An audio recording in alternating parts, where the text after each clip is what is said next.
여러분 안녕하십니까, 김만흠입니다. 지난 7일 더불어민주당의 싱크탱크인 민주연구원이 모병제 전환을 검토하는 정책 보고서를 내면서 쟁점이 되고 있습니다. 국방부는 도입을 검토한 바 없다 이렇게 얘기했지만은 인구 절벽 시대를 대비하고 또 군의 정예화를 위해선 논의를 시작해야 한다. 또 아니다. 남북 대치 상황에서는 아직은 시기상조다. 또 돈 있는 사람은 군대 안 가서 공정의 문제가 흔들릴 수 있다. 이런저런 여론 엇갈리는데요. 이 시간 관련 쟁점들 집중 토론해 보겠습니다. 여당의 싱크탱크인 민주연구원이 모병제 공약을 검토 중인 것으로 알려지면서 또다시 논의에 불이 붙었습니다. 진영을 넘어 꾸준히 거론됐던 이슈인 모병제는 인구 감소에 따른 불가피한 선택으로 이제는 단계적 전환이 필요하다는 주장입니다. 그러나 남북이 대치하는 분단 현실을 감안할 때 모병제는 시기상조라는 반대 의견도 만만치 않습니다. 전투력과 안보에 대한 우려의 목소리가 나오는 반면 정예 강군으로 나아가기 위한 시대적 과제라는 의견도 팽팽히 맞서고 있습니다. 여기에 예산 문제 역시 걸림돌로 작용하고 있고 병역 의무의 형평성 또한 첨예한 문제입니다. 잘못하면 불공정을 강조하는 제도가 되는 것이 바로 모병제입니다. 이 신중해야 될 병역에 관한 사항을 총선을 앞두고 총선 포퓰리즘성 공약으로 던져놓고 있습니다. 우리 사회가 고질적으로 갖고 있는 청년 실업, 병역 기피, 남녀 간 차별, 경력 단절 등의 문제를 해결할 수 있는 방안입니다. 과연 표심을 잡기 위한 총선용 공약인지 모병제 논의 이제는 시작해야 할 시점인지 여러분은 어떻게 생각하십니까? 뜨거운 감자로 떠오른 모병제, 이번 주 토론당당에서 집중 진단해봅니다. 오늘 네 분의 출연자 함께하는데요. 오늘 나오신 분들 소개해드리겠습니다. 진호영 예비역 공군준장 나오셨습니다. 어서 오십시오. 반갑습니다. 네, 김태우 전 통일연구원장입니다. 어서 오세요. 안녕하세요. 더불어민주당 장경태 전국 청년위원장입니다. 어서 오세요. 안녕하세요. 또 한 분은 근래 자유한국당의 인재 영입으로 가세한 분이죠. 백경훈 청사진 대표입니다. 어서 오세요. 네, 반갑습니다. 네, 오늘 주제 모병제인데요. 민주연구원이 제가 앞서 얘기했다시피 보고서를 내면서 상당히 이런저런 논란이 되고 있고요. 지난 화요일에 문재인 대통령 국민과의 대화에서 관련 언급도 했습니다. 모병제에 관한 기본적인 생각은 어떠신지 듣고 시작을 하겠습니다. 먼저 우리 진 준장께서 어떻습니까? 모병제, 이제 우리나라에서 모병제는 선택이 아니라 필수입니다. 2025년이 되면은 인구 절벽에 의해서 현재 국방 개혁으로 추진하고 있는 목표병력 50만을 유지하기 어렵습니다. 대만이 모병제를 시작하고 12년이 된 올해 겨우 완계를 했습니다. 지금부터 우리가 준비해도 10년 후에나 모병제를 만들 수 있다는 얘기인데 준비하지 않으면 5년 후, 10년 후 우리나라는 병력 유지가 안 돼서 안보 공백이 발생할 수 있습니다. 모병제를 얘기하면 안 되는 논리만 얘기하면 수백 가지, 수천 가지가 나옵니다. 그러나 되는 방안을 찾으면 가능합니다. 지금 당장 모병제를 준비해야 된다고 강력히 주장합니다. 네, 당장 준비해야 될 필수적인 목표다라고 얘기했습니다. 우리 김태우 박사께서는요.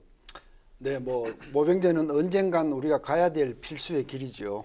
그러나 이제 시기와 여건의 문제인데 저는 지금 정당 싱크탱크에서 이런 안을 내놓는 걸 보고 두 가지 생각을 했습니다. 첫째는 생뚱맞다고 그럴까요? 엉뚱하다고 그럴까요? 두 번째로는 염치가 없다 이런 생각을 했는데 왜 생뚱맞다라고 생각하느냐 하면 이게 원인과 처방이 완전히 서로 달라요. 무좀 환자한테 감기약을 주고 감기 환자한테 무좀약을 줘서는 안 되겠죠. 지금 우리 군을 병력을 조정하는 문제는 안보 여건에 따라 결정해야 되는데 이게 왜 인구 절벽과 연관이 되느냐. 인구가 줄어들면 복무 기간을 늘리면 간단히 해결되지 않습니까? 그러니까 전혀 처방과 원인을 분리하고 있어서 생뚱맞다는 생각이 들고 두 번째로 모렴치하다는 것은 지금 안보 상황이 아주 나빠져 있고요. 또 뭐 지금 군에서는 뭐 군대는 양보다 질이다 이러면서 말은 그렇게 하면서 안보 교육은 없애고 있고 추적 개념도 없애고 있고 그러니까 지금 이런 안보 상황에서 정치권이 지금 이런 얘기를 끄집어내는 것은 정말 너무나 표 계산에 민감한 거 아니냐. 그래서 이건 이렇게 하면 안 된다는 생각에 좀 상황적으로 봐서는 모렴치하다 이런 생각이 있습니다. 여러 가지 쟁점을 꺼내셨는데요. 뭐 이후에 진행되는 과정에서 하나씩 좀 살펴보도록 하겠습니다. 우리 장경태 위원장 어떻습니까? 네, 저는 모병제에 대한 논의는 지금 이제 시작해야 된다라고 생각합니다. 어찌됐건 2021년부터 저희가 전환하자는 건 아니고요. 최소한 2030년, 40년이라도 모병제로 전환하려면 지금부터 논의를 국가적 과제이기 때문에 시작해야 된다 보고요. 네 가지 정도의 좀 제안 말씀을 드리고 싶습니다. 애초 지금 현재 징병제는 인구절벽 시대에서 사실 유지 자체가 불가능한 제도입니다. 또 한편으로는 복무연장 얘기하셨는데요. 복무연장 같은 경우는 국가 어떤 뭐 통수권자도 일지라도 결정할 수 없는 상황이라고 생각합니다. 많은 국민들의 공감대가 있어야 되는 상황이고요. 또 두 번째는 국방력을 강화해야 됩니다. 방금 장관님께서도 말씀하셨듯이 정예화된 군대, 그리고 현대전에 맞는 군대, 그리고 현재 현대화되는 이 군사 무기 또한 숙련도를 갖기 위해서 30개월에서 40개월로 나타나고 있습니다. 근데 현재 복무기간은 18개월이거든요. 그렇기 때문에 국방력 강화 측면에서도 모병제 실시해야 되고요. 세 번째로 경제 둔화기에 접어들고 있습니다. 경제활동 인구는 줄어들고 있고요. 또 2년간 20대의 가장 중요한 시기에 군대를 감으로써 경력 단절도 발생하고 있고, 군대 다녀옴으로써 또 7년이나 보통 사회 진출 기간도 늦어지고 있습니다. 앞으로 5년 이내에 베이비 부머 세대도 은퇴하기 시작할 겁니다. 그러면 대한민국 경제 활동 인구 자체가 줄어들거든요. 그렇기 때문에 여기에 대한 전환 논의 시작해야 되고요. 네 번째로 사회 갈등 비용입니다. 그동안의 남녀 간의 갈등, 병역 기피, 또 경력 단절 등의 여러 우리가 가지고 있는 사회 갈등 비용들이 있기 때문에 이 부분도 앞으로 대한민국이 정말 발전하기 위해서는 이런 사회 갈등 비용 줄여 나가야 된다고 생각합니다. 네, 역시 여러 쟁점을 좀 미리 꺼냈습니다. 백경원 대표 어떻습니까? 여러 쟁점에 대해서 말씀을 해주셨는데 저는 제일 중요한 것은 국가의 안보와 국민들의 안전이라고 생각을 합니다. 여전히 김정은과 핵을 머리에 이고 살아가야 되는 그런 상황 속에서, 그리고 이 북한과 풀지 못한 숙제가 여전히 남아있는 상황 속에서 이렇게 섣불리 모병제에 대한 이야기를 꺼내는 게 굉장히 좀 우려스러운 측면이 있는 것 같고요. 우리나라 인구, 교육, 노동, 산업, 경제 그 어떤 문제보다 위에 있어야 되고 1번 기준이 되어야 되는 것은 저는 국가의 안보라고 생각을 합니다. 네, 모병제 이번에 꺼냈던 보고서의 가장 1차적인 배경은 아마 인구 절벽 관련 얘기였습니다. 조금 전에 김태호 박사는 거기에 대한 대책이 과연 모병제다, 생뚱맞다라고 얘기했는데 어떻습니까? 우리 인구 절벽 상황이 정말 심각하지요. 2019년 현재 33만 명 모병 자원이 있는데 2025년이 되면은 22만호 줍니다. 2040년이 되면은 16만 명으로 줄어든 상황입니다. 이런 상황에서는 도저히 현재 같은 징병제를 유지할 수가 없습니다. 여러 가지 대안들로 이 복무 기간을 3년으로 연장하거나 또는 여성을 징집해서 해결하겠다는 얘기들을 하지만은 현재 우리 사회적으로 그것이 가능하리라 생각하기가 어렵습니다. 따라서 답은 모병제입니다. 대부분의 선진국이 이런 어려움을 겪을 때 모병제로 전환해서 강군을 만들고 국가 안보를 달성했습니다. 예, 복무기간의 연장이라든가 또 여성의 징집 관련은 대안이 아니다라고 지적하십니다. 그러면 스위스 같은 나라는 인구가 900만 명밖에 안 되는데 어떻게 징병제를 하죠? 인구가 적어지면 징병제를 못 한다는 얘기는 그게 지금 정치권에서 만들어 놓은 일종의 논리인데요. 그 성립하는 논리가 아닙니다. 그건 예를 들어서 지금 병력 자원이 줄어드는 만큼 6개월, 3개월 늘리면 바로 그 충족이 되는 부분을 인구가 줄어들어서 징병제를 못 한다라는 이 논리를 가지고 젊은 사람들이 자꾸 얘기하는 거 제가 정말 이해가 안 되고요. 예. 예, 이해가 안 되고 지금 세계적 추세가 징병제가 없어지는 추세는 맞습니다. 예, 그러나 각국마다 사정이 다른데 2차 대전 이후에 대부분의 나라들이 다 징병제를 하다가 최근까지 한 70개국 이상이 징병제를 다 폐지했어요. 모병제로 가고 있어요. 그건 다 맞아요. 그런데 국가마다 사정이 다 있는 거거든요. 여전히 70개국 정도가 여전히 지금 징병제를 하고 있고요. 구체적인 예는 시간을 주시면 제가 얼마든지 들겠습니다. 나중에 좀 얘기하기로 하고요. 네. 네, 저는 또 좀 반대 패널 측에서 좀 자꾸 징병제만이 국방력을 강화는 아니고 모병제는 약화는 아니다라는 전제를 좀 깔고 계신 것 같아요. 저는 그 부분에 대해 좀 다르게 생각하고 있고요. 안보의 어떤 상황도 우리가 대한민국이 분단 상황이기 때문에 중요하고, 국방력이 혹은 분단 상황이 아닌 국가에선 안보가 중요하지 않습니까? 그러지 않습니다. 모든 OECD 국가 34개국 중에서 징병제 시행하는 국가 10개국인데요. 10개국의 예를 방금 스위스 말씀해 주셨는데 그리스나 오스트리아, 덴마크, 노르웨이 등의 모든 징병제를 시행하는 국가는 인구 1000만 이하 국가들입니다. 그러니까 대체적으로 지금 뭐 대부분 국방력이 강하다는 나라 한 30여 개국, 상위 30여 개국만 꼽아서 봤을 때 대부분 다 모병제 시행하고 있습니다. 왜냐하면 정예강군 만들어야 되거든요. 50만을 가지고 만약 저희가 정예강군 만들 수 있으면 너무 좋습니다. 그런데 지금 예산도 안 되고 인구도 안 됩니다. 그렇다면 어떻게 해야 되겠습니까? 좀 병력을 보병 위주로 편제되어 있는 이 보병을 기계화 보병 만들고 현대 보병 만들면서 줄이면서 정예화해야겠죠. 예를 들면 뭐 지금 뭐 재래전 뿐만 아니라 생화학전이 발생한다고 했을 때 뭐 KD1이나 혹은 판초이 있고 생화학전 할 수 있습니까? 안 됩니다. 그럼 모든 병사들 뼈와 살이 녹아내릴 텐데 이렇게 하지 않도록 국방력 강화해야죠. 저는 모병제가 이 전환할 수 있는 그 첫 시기라고 보고요. 또 한편으로는 물론 이제 점령전이 되게 중요하다고 생각할 수도 있는데 보병 위주의 전쟁 저도 필요하다고 봅니다. 하지만 일단 전투기로 가서 폭격 시작할 거고요. 제공권을 장악한 나라가 모든 군사기지를 초토하면서 날아다닐 겁니다. 그 부분에 대해서 좀 반론을 해주셨으면 좋겠습니다. 네. 군을 현대화하자는 것과 이 이제 병력을 감축하는 거랑 저는 전혀 다른 논점이라고 생각을 하고요.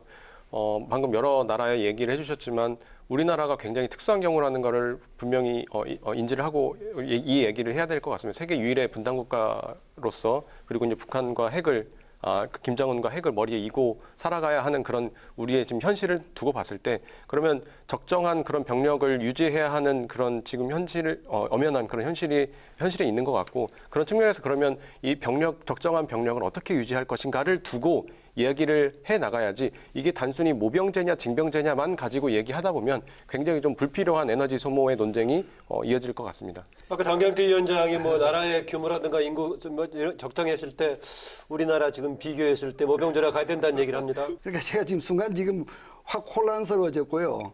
인구 적은 나라들이 징병제 하고 있는 겁니다. 그러니까 국가 필요에 따라서. 네.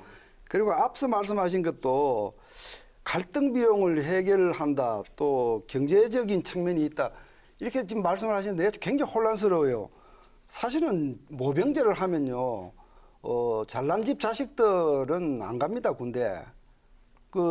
좀 이렇게 어려운 사람들 위주로 군대 가기 쉽고 국민 개병 제도라는 개념이 무너지면서 국민 위화감이 조성되기 때문에 갈등 비용이 오히려 해소된다는 얘기가 무슨 얘기인지 내가 지금 이해가 안 되고요.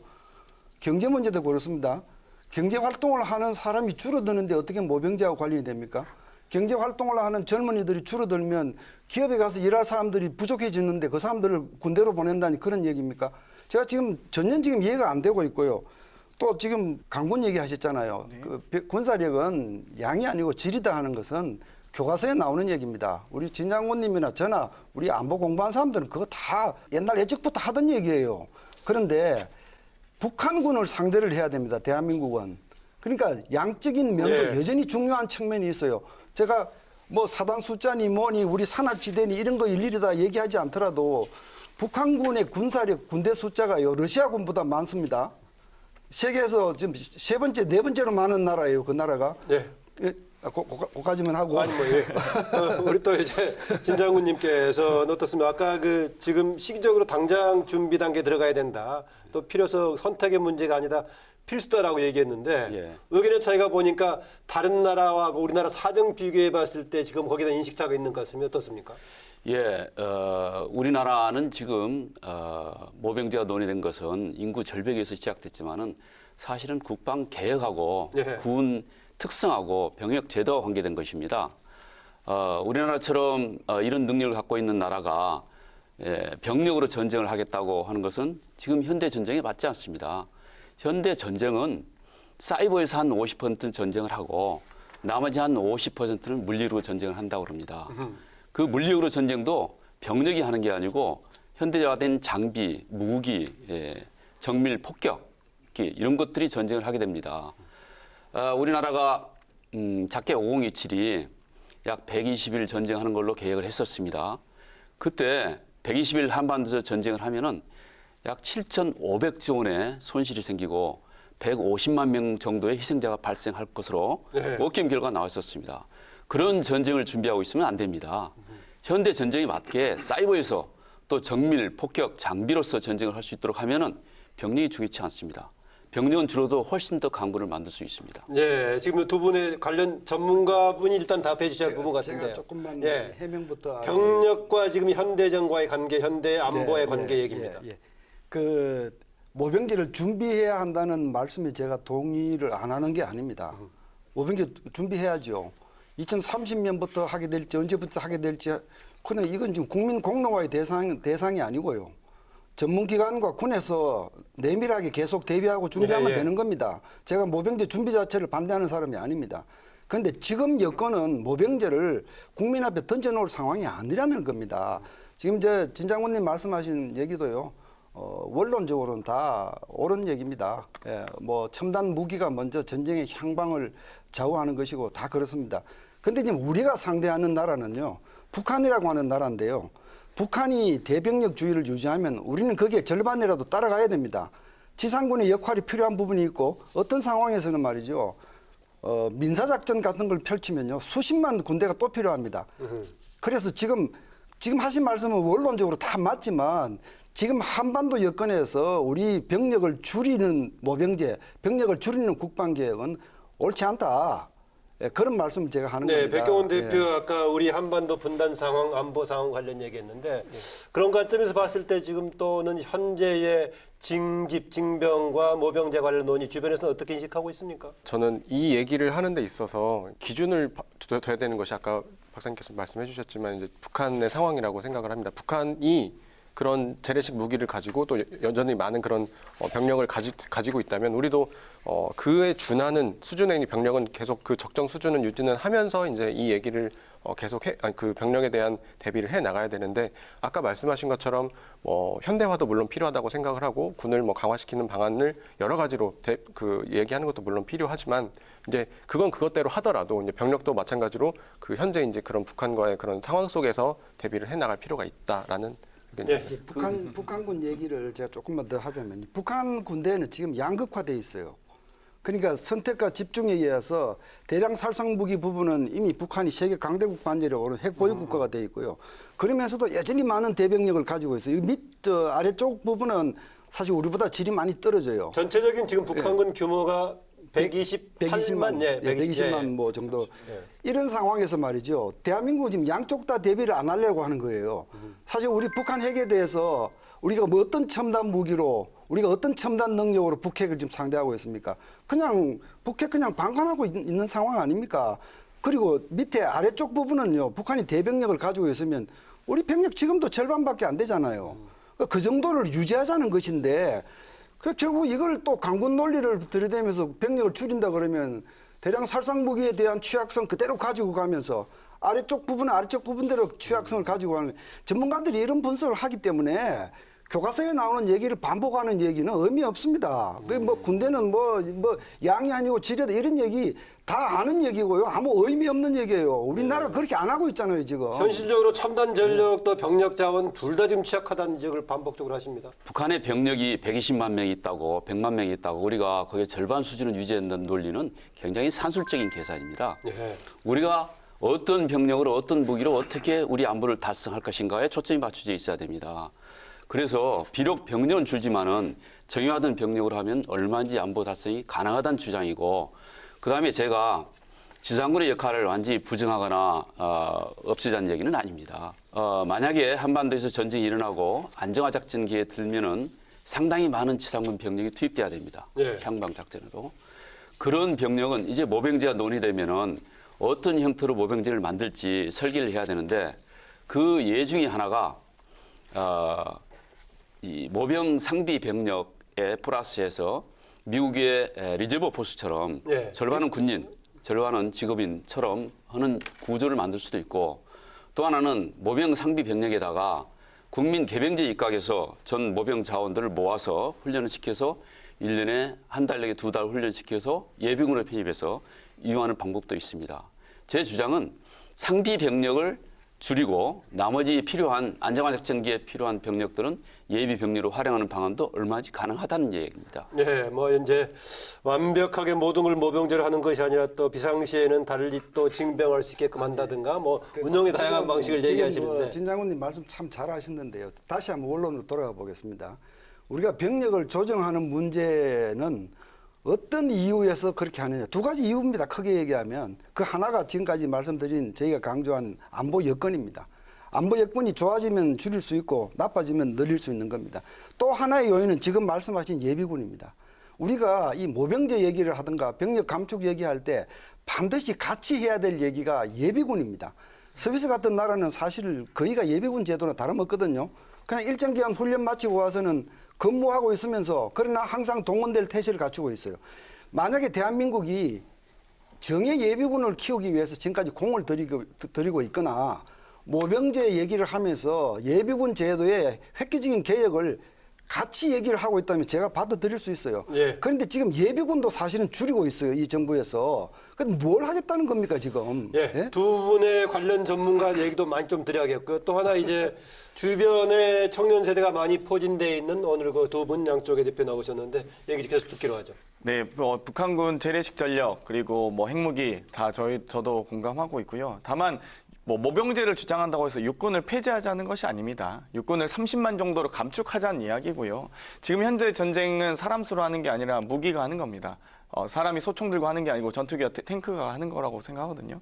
그렇기 때문에 이 전력에 관련돼서는 방금 예비군 전력도 말씀하셨지만 저희 육군을 보유하면서 그리고 예비군을 어떻게 가져갈 것인가에 대한 논의도 충분히 저는 할 수 있다고 봅니다. 예를 들면 사회복무요원처럼 그렇게 예비군 유지하려면 저희가 6주간에 뭐 예를 들면 지금 5주로 좀 줄긴 했습니다만 기초군사훈련 모든 전 국민 뭐 남성들이 다 받게 하고 그 이후부터 예비군 전력으로 전력화해도 됩니다.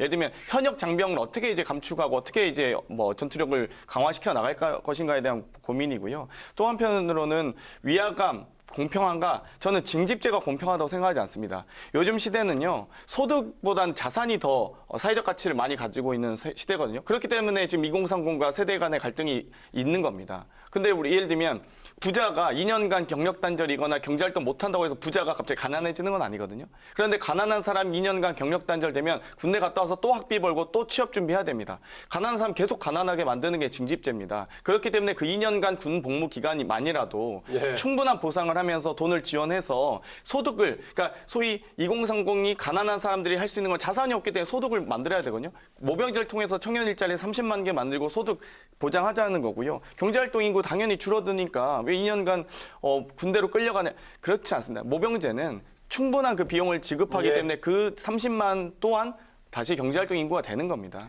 지금 이 얘기를 하는 데 있어서 저는 이제 이 국민들과의 어느 정도의 공감대가 필요하다라고 생각을 합니다. 아까 박사님이 말씀하신 것은 뭐 이제 물론 책임자와 전문가들의 그런 판단이 중요하다라고 말씀을 하셨는데 물론 그것도 맞지만 또 한쪽에서는 그런 국민들이 그럼 어떻게 생각하는지를 같이 발맞춰 가야 될 텐데 그런 데 있어서 이제 최근에 그런 여론조사나 이런 것들을 봐도 여전히 이제 그 모병제에 대한 반대가 많은 것이 사실이고 그리고 그걸 좀 더 들여다보면 20대에서도 이제 그 모병제에 대한 반대가 50대 이상과 마찬가지로 많았습니다.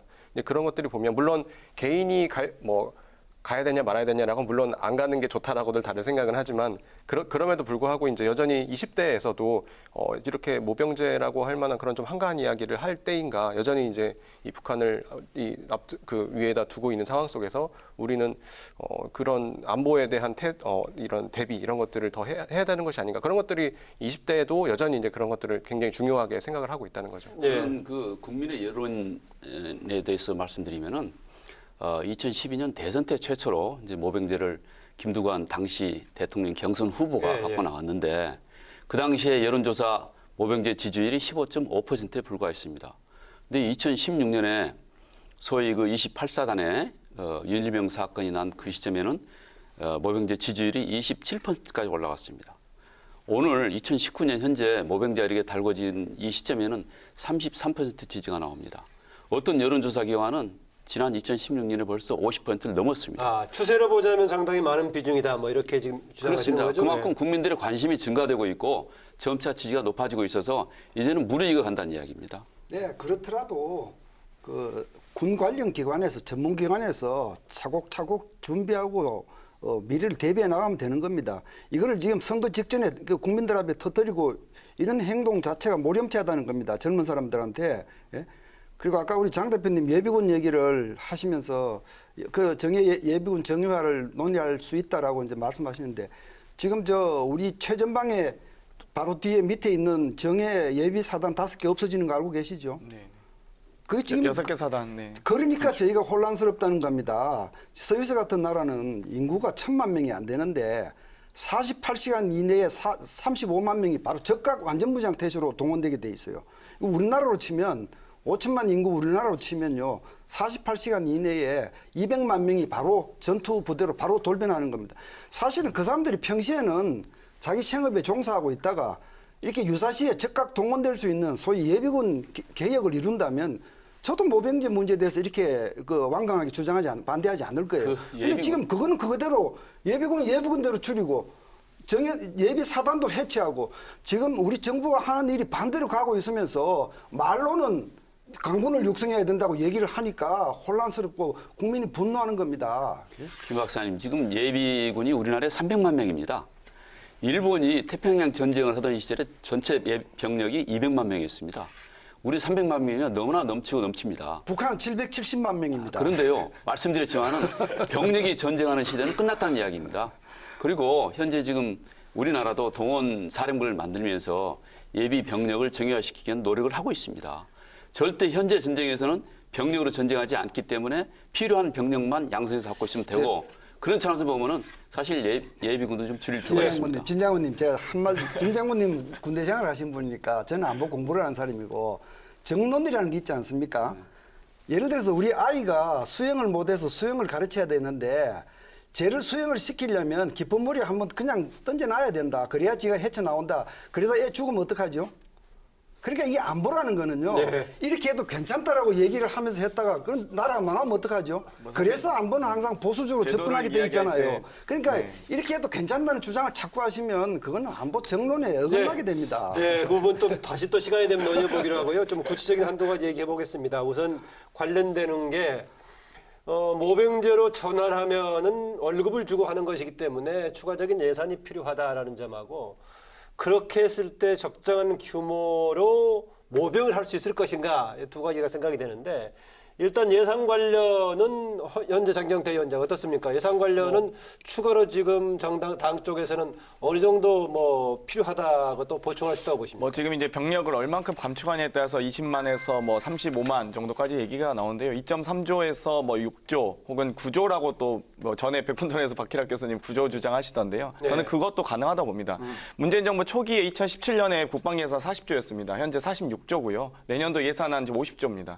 3년간 10조 늘리고 있거든요. 저희가 모병제 전환 3년 만에 하자는 게 아닙니다. 한 10년 혹은 15년 걸릴 텐데 15년간 19조 더 든다고 하면 당연히 투자해야죠. 저는 예산 문제는 아니라고 보고요. 재원의 문제, 그 충원의 문제도 있고 또 이제 국가 예산이라는 건 우선순위 등이 있는데 이 부분 어떻게 보세요, 백 대표는?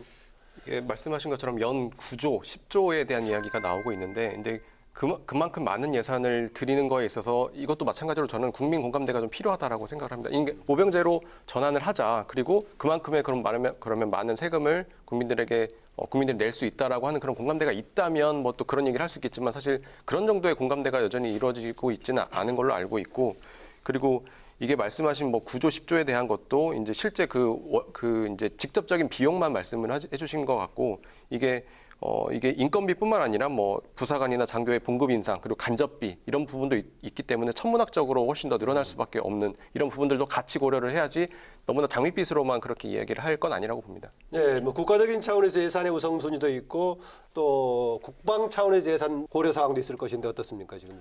예, 비슷한 이야기입니다만은 모병제를 전환할 때 예산이 증가되는 것은 확실합니다. 3.5조 원, 6조 원, 7조 원, 9조 원 얘기가 있는데 부대적으로 훨씬 늘어날 수도 있다라고 지금 백경원 대표는 우려하는데 지금요? 모병제를 전환하기 위한 설계를 하면서 구체적으로 검토해봐야 될 사항들인데 제 연구에 의하면은 약 40만 명 정도의 병력을 유지할 경우에 20만 명 모병으로 하면은 약 7조 원 정도 증가됩니다.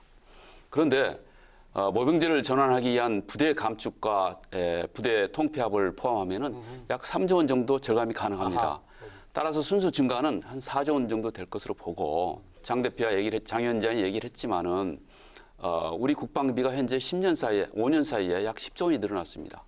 충분히 4조 원 정도는 감당이 가능하다고 보고 이명박 정부 시절에 4대강 사업을 위해서 약 20조 원을 투자해서 20만 명의 일자리를 만든다고 그랬습니다.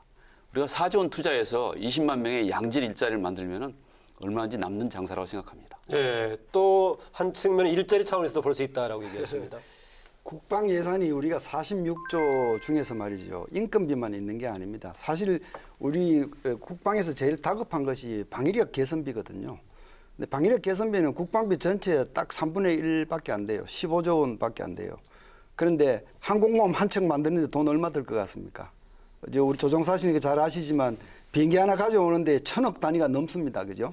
이게 말이 쉬워서 국방비 늘리면 된다라고 얘기하지만 사실 우리 정도의 경제력을 가진 나라가 우리 정도의 안보 위협을 가진 데 대처하는 데는 우리 국방비는 지금도 계속 헉헉거리고 부족한 거예요.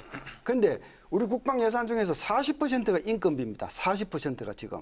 방위력 개선비에 돈을 많이 써야 되는데 그 인건비에 돈 계속 다 퍼부으면 방위력 개선비는 얼마를 쓸 거냐는 얘기입니다. 30만 명을 모병제로 쓰면요, 모집하면 약 11조 원 정도 들어가요. 거기다가 뭐 부사관, 전문 부사관 늘리고, 전문 부사관 10,000명 늘리는데 1조 원씩 들어갑니다. 이게 지금 사실은 우리 경제력으로 감당할 수 있는 수준이 넘어요.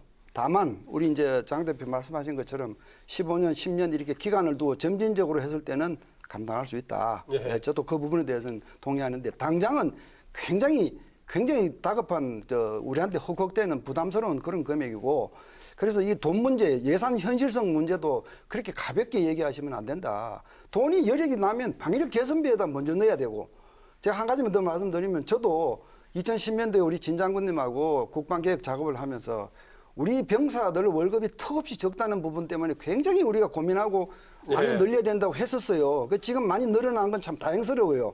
그런데 이걸 정말 무한정 늘려서 방위력 개선비에 압박을 가하는 수준까지 늘리는 거 이거는 곤란해요. 젊은 이들한테 양해를 구하고 같이 참 어렵지만 동참해달라고 양해를 구하고 가야 될 그런 부분이에요. 이건. 예.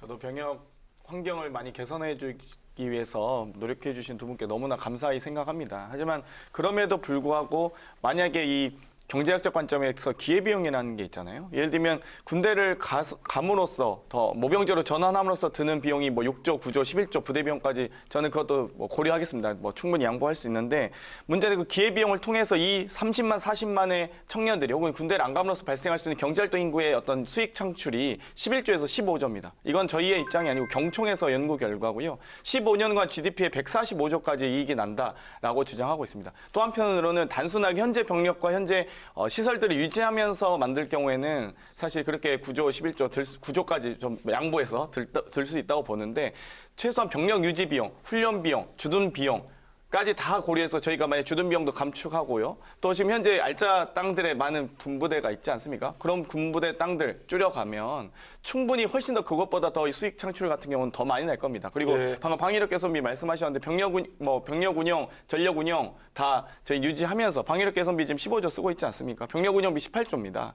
46조에서 지금 50조 늘릴 때 저희가 방위력 개선비 깎으면서 올리고 있지 않거든요.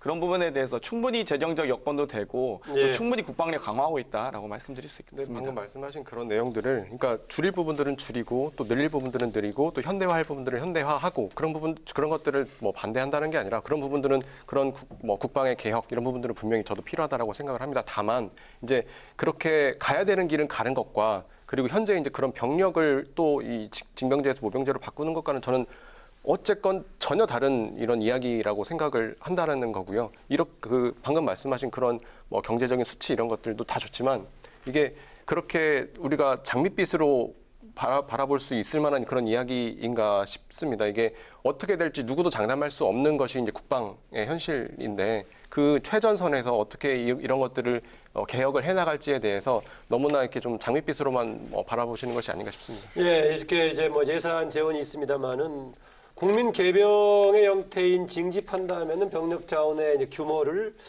예측이 이제 가능한데 모병제로 갔을 때 지금 구상하고 있는 25에서 30만 정도를 충분히 확보할 수 있다고 보십니까? 어떻습니까? 물론 이게 주는 이제 대우에 따라서 조건이 달라질 수도 있겠습니다만 어떻습니까? 예, 모병제 전환을 논의할 때 필연적으로 등장하는 얘기가 과연 모병이 가능하느냐 네. 이런 문제입니다.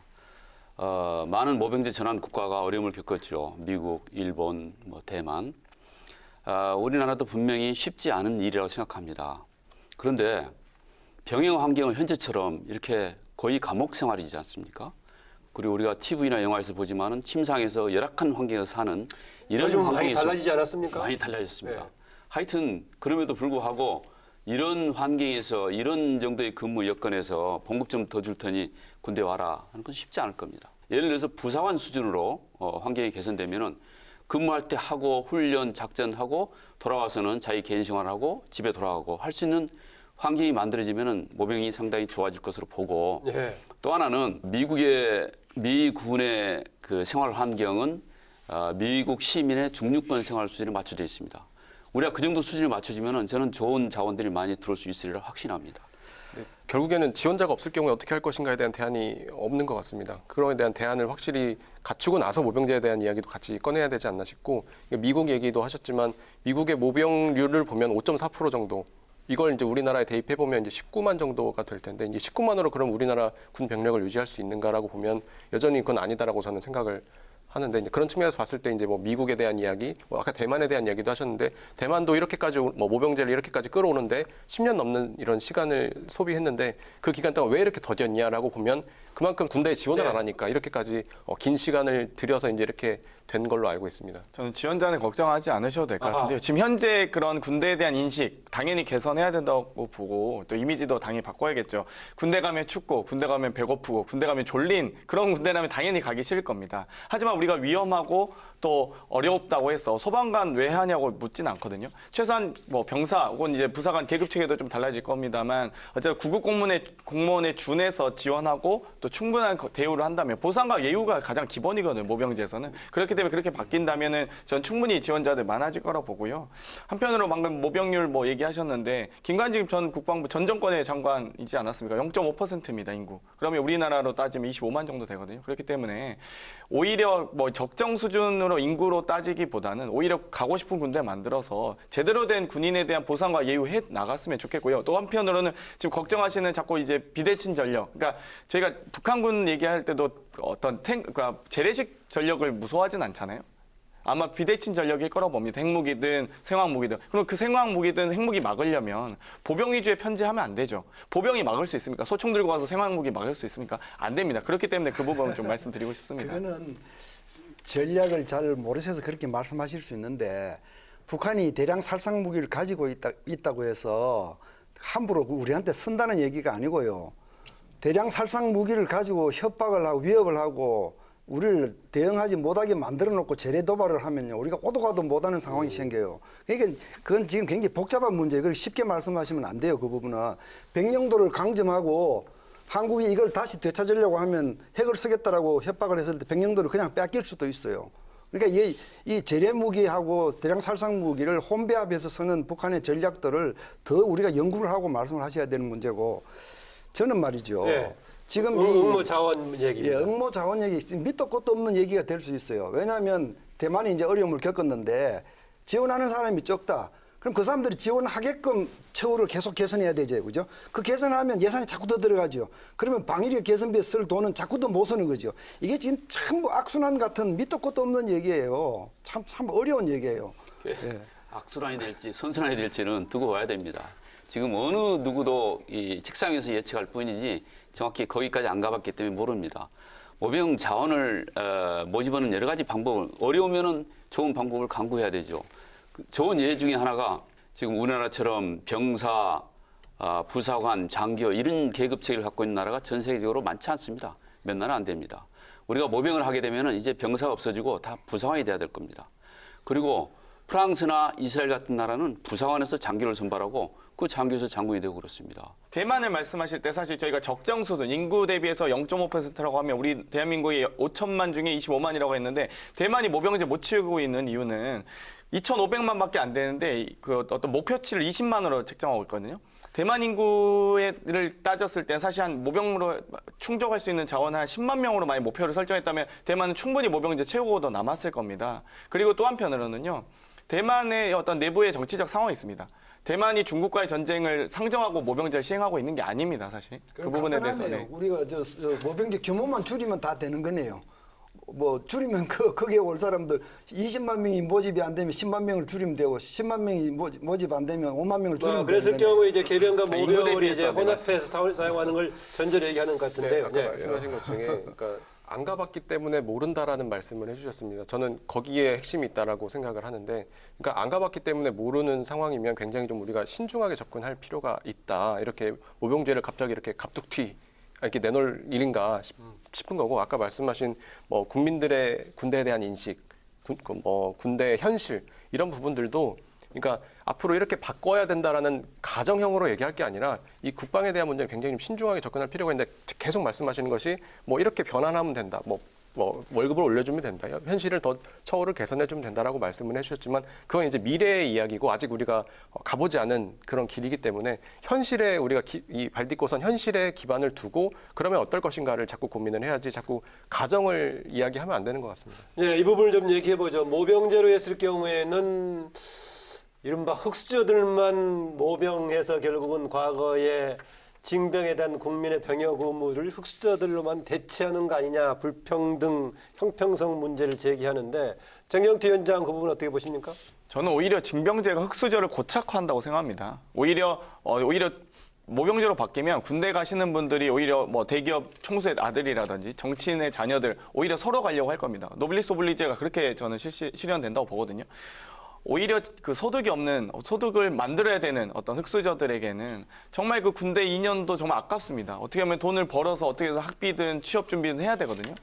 어차피 자산이 있고 부자인 사람들은 2년 그거 쉰다고 해서 갑자기 가난해지거나 이런 게 아닙니다. 그렇기 때문에 저는 징집제가 불평등을 더욱더 강화시키는 제도다. 오히려 모병제를 실시하면서 최소한의 예우, 2년간 군대에 끌려가는 게 아니라 징집이 더 강화하는 것은 어떤 걸 가지고 그렇습니까? 뭐 2년간 기피하거나 경력이 단절됨으로써 경력 단절 때문에. 경력도 단절되고 취업도 늦어지고요. 또 사실 2년간의 대단히 소중한 시기임에도 불구하고 아무런 사실 뭐 지금 이제 병장 월급 40만 원 이상 최저 시급의 40% 수준까지 올리곤 있습니다만 턱없이 부족합니다. 방금 말씀하신 노블리스 오블리제도 가정 아닙니까? 뭐 돈 많고 뭐 그런 나름대로 그런 뭐 이렇게 잘 사는 분들이 갈 것이다라고 자꾸 얘기를 하시는데 저는 그게 어떻게 될지는 누구도 장담할 수 없는. 그래서 그때 전 정부의 장관님들은 다 전부 다 미필이셨잖아요. 오히려 그러니까 징집제 상황에서 병역 기피 현상이 오히려 발생한다고 봅니다. 오히려 모병제가 되면 징집 기피라는 워딩 자체, 뭐 단어 자체가 사라지겠죠. 예, 기피 관련 좀 이따 보기로 하고 이제 흑수저 관련 얘기입니다. 어떻습니까? 그렇게 흑수저들만 가고 잘난 사람들 자녀들은 다 기피를 해서 그게 무탈했습니까? 그렇게 해서 기피한 사람들 다 사회적으로 다 지탄받잖아요. 그게 공평한 거고 정의로운 거죠. 저는 군대 생활할 때 말이죠. 지금 대한민국에서 제일 큰 언론사 사주하고 같이 훈련을 받았습니다. 지금 사주의 아들이 아니고 지금 사주하고요. 예, 지금 사주. 예. 뭐 이름만 되면 다 아는. 예, 그러겠죠. 예. 같이 훈련 받았어요. 그리고 저보다 한 달 먼저 온 사람은 그 당시 국방장관 아들이었어요. 뭐 이름만 되면 잘 아시는. 예? 그 국방장관 아들이 화장실에서 한기수 빠른 선배들한테 두들겨 맞고 있는 걸 제가 목격을 했어요. 그래서 제가 요즘 생각하면요. 참 군대라는 게 참 공평한 사회구나. 이런 고관 자식들도 와서 다 당하고 겪고 가는구나. 그래서 헌법에 국민 개병제를 명시해 놨지 않습니까? 지금 말씀대로 징병제가 더 국민 위화감을 조성한다면 우리 헌법 잘못 만든 거네요. 그건 아니고요. 국방의 의무는 저는 과연 징병제 하에서 정말 공평한 그런 의무 복무를 다 했느냐 상당히 논란이 많지요. 사실 우리나라에 부유층 자녀가 그렇지 못한 자녀들보다 군대에 군 기피 안 하는 이율이 10배는 높습니다. 또 이런 현상은 뭐 실제 통계적 자료가 그렇습니까? 그렇습니다. 예. 뭐 이런 현상은 우리나라뿐 아니죠. 이런 징병제 폐해는 분명히 있습니다. 우리가 지금 우리 백 대표가 여러 번 가보지 않는 것에 대한 어떤 예측을 그냥 예측에 불과한 거 아니냐라는 얘기를 하시는데 이 징병제 역시 마찬가지입니다. 2030년, 40년 분명히 병역 자원이 부족한 상태, 가보지 않았는데 지금 예측하잖아요. 부족한 상황입니다. 이걸 해결하기 위해서는 지금 예측할 수밖에 없지만 가능한 예측 가능한 지속 가능한 제도를 찾아보자는 것이죠. 지금 논의해서 지금 당장 내일부로 이 모병제를 바꾸자는 게 아닙니다. 지금 준비하고 연구하고 설계해서 5년, 10년 후에 모병제를 가자는 겁니다. 진장군님, 그 기피 부자 아이들이 젊은이들이 기피하는 문제는 우리가 엄격한 그 잣대와 제도로서 처벌하고 척결해 나가야 될 사항 아닙니까? 그거를 피하기 위해서 모병제로 간다는 얘기는 조금 오바신 것 같은 아니 생각이 병역 듭니다. 기피 때문에 저는 지탄을 받았던 건 아닌 것 같고요. 그러니까 병역 기피 국방의 의무를 다하지 않았기 때문에 지탄을 받았다고 생각합니다. 그리고 이 사실 솔직히 위화감을 조성한다고 하시는데 군대에서 소식이 뭐 꿀보직이라고 합니다. 소위 CP병 무슨 회관 정말 저는 솔직히 말해서 만약에 재벌 총수와 정치인들의 자녀들 육군 병장들이 있다면 그분들 보직 한번 다 확인해 보고 싶어요. 솔직히 말씀드리면 핸드폰 다 들고 쓰고 있지 않습니까? 회관에 운전병, 장군 운전병들 사복 입고 다닙니다. 그런 분들 다 꿀보직들인데 제가 사단 본부대 이상, 군단 본부대 이상 이것까지 다 저도 다 군생활 해봤기 때문에 어떤 정말 그런 특혜를 받을 만한 자녀가 오면 다 꿀보직 가고 다 CP병 가고 다 그렇게 국방 의무 동등하게 합니까? 그렇지 않습니다. 정말 배려도 받고 처벌하고 바로 잡아야 될 그런 대상이지 그것 때문에 모병제로 간다라고 근데 하는 그 거는 지휘권이지 않습니까? 그것 또한 지휘권이기 때문에 보직에 대한 부분까지 제가 말씀드리지 않겠는데 그것 가지고 위화감을 조성한다거나 정말 평등하게 국방임을 다한다고 저는 생각하지 않습니다. 그렇기 때문에 저희가 이 논의를 할 때도 정말 그런 분들이 2년간 정말 어떻게 보면 좀 더 보호받으면서 군대 생활하는 것과 정말 어렵게 경력을 단절되고 사회 진출도 늦어지면서 군 생활하는 것과 분명히 구분해야 된다고 지금 말씀드린 말씀하신 겁니다. 거는 소수의 일탈자들이 위화감을 자아내는 행동을 하는 것이고 그건 뭐 지금 말씀이 다 맞을 겁니다. 그런데 모병제가 시행이 돼가지고 돈을 당장 벌어먹고 살아야 되는 젊은이들이 대거 모병에 들어오게 된다면 그건 집단적으로 위화감이 조성되는 겁니다. 그러니까 지금 좀 달라요. 경우가 좀 달라요. 예. 징병제에 대한 그 보완 방향으로서의 모병제 요소를 도입하는 건 장기적으로 도입하는 건 저도 반대하는 건 아닙니다. 그런 요소를 그렇게 가는 건 맞는데, 근데 이제 말씀하신 내용 중에 이제 그런 국방에 대한 개혁, 처우에 대한 개선 이런 것도 물론 필요하지만 이제 그건 그것대로 하고 일단 그 병력의 적정선이라는 건 계속 유지하는 방향으로 가야 되지 않나 싶습니다. 네.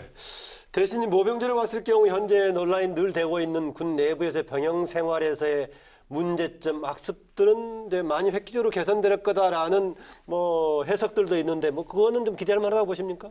예, 뭐 그런 효과는 있겠지만 그것도 관계없는 얘기입니다. 관계없는 얘기다. 징병제 하에서도 함부로 인권을 침해하는 사례들은 당연히 지탄받고 처벌받아야 되죠. 그거는 그거대로 해결해야 될 문제지 모병제를 통해서 해결한다는 얘기는 그거는 조금 논리적 연관성이 적은 그 문제고요. 해법으로 모병제를 택한다는 것이 아니라 모병제를 갔을 경우에는 그런 문제가 많이 개선될 수 있을 거다. 그까지는 예. 저도 인정할 수 있고 지금 사실은 그런 문제만 쳐다봐서 되는 것이 아니고요. 군대는 사실 전쟁에 대비하기 위해서 있는 조직 아닙니까? 그런데 그 군대에다가 무슨 인권 조사한다면서 그 아무런 권한도 없는 외부 시민단체가 가서 지휘관들 들쑤시고 하는 이런 행태도 같이 얘기를 해야 됩니다. 네, 그 부분은 장경태 위원장이 뭐 좀 대답을 주셔야겠네요. 그러니까 뭐 예를 들면 병영 생활이 개선되는 과정들, 그러니까 소위 끌려간다는 개념의 군대에서는 그는 국방 중심인데 계속- 너무 인권을 네. 내세우지 않느냐 뭐 그 얘기를 하시는 것 너무 같은데요. 좀 가둬놓고 하는 부분들 저는 국방의 의무가 꼭 가둬놔야지만 의무를 다한다고 생각하지 않습니다. 그렇기 때문에 정말 좀 더 자유롭게 자신에게 책임감을 부여하는 그런 병력, 선진 병력으로 가야 되죠. 지금 가둬놓자고 얘기한 게 아니고요. 당연히 인권을 존중해야죠. 근데 그거는 우리가 교육을 통해서 제도를 통해서 그렇게 해결해 나가야 될 문제지. 군대가 뭐 이상하다, 개판이다, 인권 없다 이래가지고 법적 근거 없는 바깥에 아주 군대도 잘 모르고 갔다 오지도 않은 사람들이 인권단체 만들어서 그냥 이 부대 저 부대 막 들어가서 그 지휘관들을 다 그냥 권위를 다 실추시키고 그렇게 해서 어떻게 전쟁을 합니까? 네. 우리 김 박사님의 그 말씀은 약간 다른 얘기일 것 같고요. 예, 뭐 다른 일단은, 얘기 맞습니다. 예, 근데 모병제로 전환됨으로 같이 얘기를 해야죠. 그 얘기도 인권 얘기를 하고 한다면. 우선 좀 모병제로 전환되면서 군 병영 환경이 어떻게 변할 것인가, 예. 인권 문제가 어떻게 변할 것인가를 보면은 저는 정말 천지개벽할 것이라고 천지개벽할 기대합니다. 것이다. 예, 왜냐하면은 지금 현재 우리 병영의 문제가 2년 동안 거의 감옥처럼 가둬놓고 단전된 생활을 하다 보니까 그 안에서 생기는 이제 어떤 갈등이 악폐습이 일어나고 이 사망사고가 나오고 그러는데 만약에 모병제로 전환돼서 군 내가 전부 다 지역군이다. 지역군으로 채워져 있다면은 그 사람들이 다 전문성을 갖고 있습니다. 그리고 독립적이고 또 출퇴근하면서 자연스럽게 생활할 수 있습니다. 굉장히 인권 사각지대에 놓여 있을 환경이 줄은다는 얘기입니다. 그래서 저는 지금보다 선후임병 간의 그런 정말 우리 병사들이 사실은 수능 공부만 열심히 하다가 대학 1학년 때 1, 2학년 다니다가 군대 간 친구들은 사람을 가르쳐보거나 다뤄본 적이 없습니다. 그런 친구들한테 후임병을 가르치라고 그러니 거기서 생기는 약간의 부정자들한테 생기는 문제거든요. 네. 저는 모병제가 되면은 이런 점은 굉장히 획기적으로 개선되리라 확신합니다. 우리 김태우 박사께서도 모병제 도입의 필요성은 인정하시고 그런 방향으로 가야 된다라고 하셨는데 그렇다면 우리가 추진하는 데 있어서 우선적으로 지금 해결해야 될 과제들은 어떤 것이 있는지 좀 봐야 될 것 같은데 김태우 박사는 어떤 걸 주로 이제 먼저 최우선적인 선결 과제를 보고 있습니다. 뭐 굉장히 당연한 답변이죠. 안보 여건을 먼저 봐야지요. 안보 여건. 예. 그러니까 뭐 우리 진 장군님 잘 아시겠지만 우리 군대의 두 개 정론이라고 한다면 유비무환과 거한사위 아니겠습니까? 유비무환은 위협이 있으면 항상 대비하는 겁니다.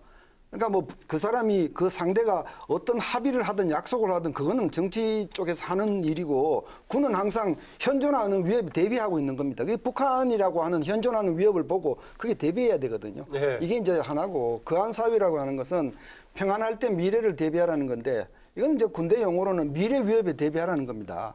지금 저 주변에 한번 보십시오. 중국이 지금 어떻게 하고 있습니까? 중국이 지금 시시각각 미래 위협으로 부상하고 있고 우리 저 방공식별구역 서해바다 다 유린하고 서해바다는 지금 사실 이미 중국의 내해화된 거나 다름이 없습니다. 이런 중국이 주변 국가들에 대해서 계속 수직적 질서를 요구하고 패권적인 행동을 계속 보이고 사실 이게 지금 눈에 뻔히 보이고요. 특히 2016년에 중국이 군대를 5개 전구로 개편하면서 이 동북, 북부 정구를 사실 한반도 개입 태세를 더 확고하게 갖췄어요. 예. 그렇다면 우리의 지금 뭘 해야 되는데 뭘 안 하고 있는 겁니까? 그러니까 미래 위협까지 내다보고 현재의 북한 위협을 대비한다면 지금은 이 모병제 얘기를 하고 어떻게든 군대를 줄일 것이냐 얘기하는 것 자체가 이 자체를 공론화시켜서는 안 된다. 생뚱맞다는 겁니다. 이거는 내부적으로 전문기관에서 군 당국에서 조용히 차분히 준비를 해 나가고 있다가 여건이 됐을 때 내놓는 카드지 지금 이 얘기를 국민한테 내놓기보다는 오히려 반대로 지금은 안보 여건이 어려우니까 어렵더라도 우리가 이제 군 생활을 잘하고 더 안보를 다져나가자. 이렇게 설득해야 될 때 왜 모병제가 나오느냐 하는 겁니다. 네, 진의원께서는요. 예. 모병제가 전환되려면은 세 가지 조건이 충족이 돼야 됩니다. 네. 말씀하신 안보 충분성, 그다음에 모병 충분성, 그다음에 예산 충분성이 준비돼야 됩니다. 지금 이것은 이 병역 환경이 안보 공백 상태로 이어진 이 마당에 이걸 준비하지 않으면 안 된다는 얘기입니다. 이게 완벽하다고 지금 누구도 가보지 않는 것을 예측할 수는 없습니다. 그러나 그런 방안들을 안 되는 논리를 찾아서 계속 안 되는 쪽만 할 게 아니라 되는 방안을 찾아서 지금부터 국민적 합의를 모으고 연구해야 한다는 얘기입니다.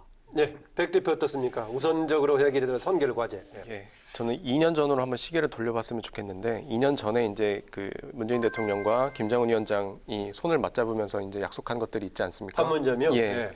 그리고 이제 김정은 위원장도 이제 나도 이제 세계 무대에 서겠다, 번영의 길로 가겠다라는 이야기를 했는데 2년 후 지금을 보면 어떻습니까? 이게 여전히 지금 북한과의 그런 뭐 대치 상황이 계속되어 가고 있고 오히려 더 악화된 측면들도 있는 것 같고요. 그런 측면에서 봤을 때 여전히 뭐 한겨울에 찬바람이 여전히 불고 있는데 뭐 지금 상황에서 어찌 보면 충분한 대비 태세를 계속 갖춰가면서 이제 계속 미래를 준비를 해야 되는데 이런 북한과의 대치 상황이 여전한 이런 상황 속에서 갑자기 또 이렇게 모병제에 대한 이야기를 꺼내는 것은 뭐 시기상으로도 맞지 않고 대외적으로도 맞지 않고 국민들의 공감대를 얻기에도 참 어려운 이야기인 것 같습니다. 네. 저는 현존하는 위협, 미래 위협 다 위협을 방어해야 된다고 생각합니다. 안보가 중요하지 않다고 얘기하는 사람 없을 겁니다. 그런데 이 안보를 강화시키기 위해서는 징집제로는 불가능하다. 오히려 안보를 강화시키는, 육군력을 강화시키는 안이 저는 모병제라고 생각을 하고요. 어찌되건 한정된 예산에서 저희가 일단 이 정예와 현대화를 이뤄내야 됩니다. 그리고 방금 중국, 러시아 마찬가지입니다. 카디제 침범하고 있죠. 그럼 해군과 공군 전력도 강화시켜야 됩니다. 앞으로 우리가 나아가야 될 전쟁 양상, 그리고 앞으로 우리가 만들어야 될 대한민국 국군의 상은 보병 위주의 편제라기보단 기계화 보병, 현대화 보병 만들고요. 또 육군과 해군 전력 강화시켜서 저는 안보를 지키려고 하는 게 아니라 장군 수를 지키려고 하는가 이런 의심까지 하게 됩니다. 최소한 그런 국민들의 우려들 없어지도록 지금 뭐 2개 군간 6개 사단 없어집니다. 22년까지. 근데 지금 현재 38개 사단 중에서 사실상 기계보병 5개밖에 안 되거든요. 저는 기계보병 한 10개로 늘렸으면 좋겠습니다. 그러려면은 동원예비전력 혹은 동원예비군 뭐 사단이라든지 보병 16개 사단을 유지하는 게 아니라 그 훈련 비용, 병력 유지 비용, 전력 유지 비용 다 돈 써가면서 정예화할 수 없잖아요. 그러니까 정예화하자. 하지만 보병 전력 좀 줄이고 좀 더 현대화 만들어 보자. 이렇게 말씀드리고 싶네요. 예, 모병제로 전환했을 경우 김태우 박사님 이게 그 헌법 사항이 되는 거니까 아니면 헌법에서의 법률로 규정하게 돼 있기 때문에 법률로서 가능하다고 보는 겁니까? 제가 보기에는 어떻습니까? 헌법 개정을 해야 된다고 봅니다. 그렇습니까? 예, 국민개병제 모든 국민은 국방 의무를 진다고 했으니까 개정 필요할 것 같습니다. 많은 전문가들 이야기는 헌법은 문제 없이 법률 개정으로 충분히 가능하다고 이야기하고 있습니다. 이 헌법적 상황은 아닌데요. 논란 사실, 대상일 겁니다. 헌법에 명시된 건 대한민국 모든 국민은 국방의 의무를 진다고 되어 있습니다. 예. 남성은 징집제를 시행하고 있는 거고요. 여성은 모병제를 시행하고 있는 겁니다. 만약에 헌법을 방금 말씀하셨듯이 징집제가 국방의 의무다라고 해석한다면 여성은 국방 의무를 안 하고 있는 거거든요. 그러니까 그러니까 소위 병력을 부과하는 방식이 모병제와 징집제로 남성화 해석이 좀 다를 뿐이지 남성화 해석 모두가 다 국방 의무를 하고 있는 것이죠. 네. 마무리할 것 같은데요. 뭐 결론적으로는 지금 이제 모병제 논의 또 뭐 실천을 하든 아니면은 다른 또 안보적인 관점에 진단하든 간에 강조하고 싶은 것, 주문하고 싶은 점을 중심으로 마무리 발언을 좀 듣겠습니다.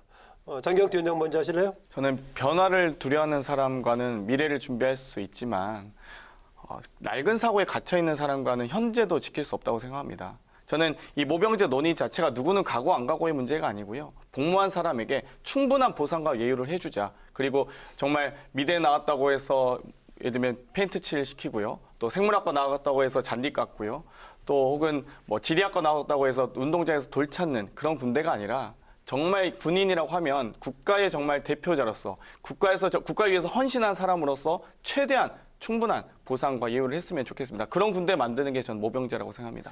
네, 백경원 대표. 예, 세상의 모든 것이 다 바뀌어도 국가의 안보와 국민들의 안전만큼 중요한 것은 없다라고 생각을 합니다. 그런 만큼 이 이제 병력 유지에 대한 것도 굉장히 좀 신중하게 접근할 필요가 있는 것 같고 이게 모병제냐 징병제냐는 논의보다 제일 우리가 기준과 좌표를 둬야 될 것은 국가의 안보라고 생각을 합니다. 네, 백 의원께서, 진 의원께서는. 예. 모병제로 전환하는 국가들의 그 사례를 연구해 보면은 굉장히 재밌는 몇 가지가 나옵니다. 모병제로 전환한 나라는 대체로 국민소득이 3만 불이 넘고 또 미래전 대비 군사 혁신이 이루어지고 총 병력 대비 육군 병력이 60% 이하로 떨어지는 나라, 또 선거 관련 국민적 이슈가 생기는 나라, 네. 그리고 인구 변화로 병역 형평성 문제가 대두되는 나라들이 모병제로 전환했습니다. 제가 보기에는 딱 우리나라가 지금 그 시점에 와 있습니다. 네, 딱 시점에 와 있다라는 걸 결론 주셨습니다. 김태우 원장님.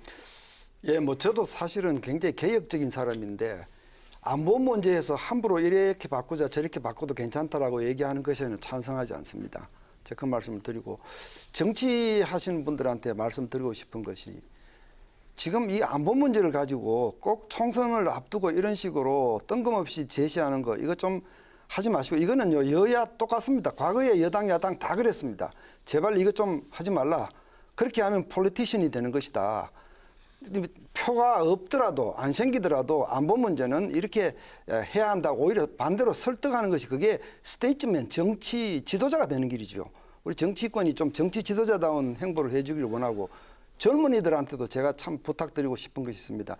지금 정치인 의원들이 하는 말이 국가를 위해서 좋은지 나쁜지를 따지고 이게 나한테는 몇 달 더 고생을 시키는 일일 수 있더라도 이게 국가를 위해서 맞다고 생각하면 옳은 길을 가고 그 하여튼 그 정치인들의 그 휘둘림에 휘둘리지 않고 중심을 잡아줬으면 좋겠다. 그런 생각입니다. 네, 네 분 수고하셨습니다. 수고하셨습니다. 예, 군 관련 문제 국민적인 관심사일 수밖에 없을 겁니다. 지금 모병제도 이렇게 하게 된다면은 병역제도의 근간을 흔드는 것만큼 정말 신중한 접근은 필수적이겠죠. 또 국민적인 합의를 모아가는 과정 역시 전제돼야 할 것입니다. 토론당당 저는 다음 주 다시 뵙겠습니다. 안녕히 계십시오.